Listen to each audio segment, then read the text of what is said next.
Hello మామా, welcome back to my channel. అబ్బా మళ్ళీ వచ్చాడు.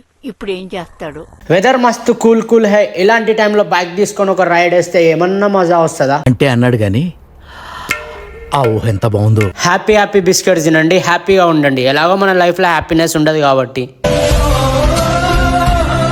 అందరికి స్కూల్ బస్లని స్కూల్ని చూస్తే చిన్నప్పటి జ్ఞాపకాలు గుర్తుకొస్తాయేమో, కానీ నాకైతే గోడలు దీనికి దెంగేసినాయి, పీట్ సార్తో టీచర్లతో తన్నులు తినే గుర్తుకొస్తాయి.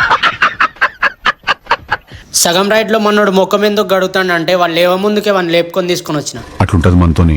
మరి ముఖం గడగ ముందుకే బిస్కెట్ ఎట్లా తిన్నాడని మీకు డౌట్ రావచ్చు. అది మన పర్సనల్, మీరు అడగొద్దు.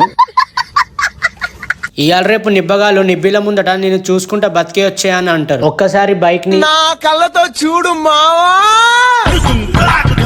ఇక్కడ గేట్ పడ్డది అని ఆగినాం. ట్రైన్ పోయే గ్యాప్ లో నాకు ఒక ఐడియా వచ్చింది, చాలా ఇంట్రెస్టింగ్ ఉన్నది మామ. ఈ ఐడియా నెక్స్ట్ బ్లాగ్ లో చెప్తా. ఫాలో చేయడం మర్చిపోకండి.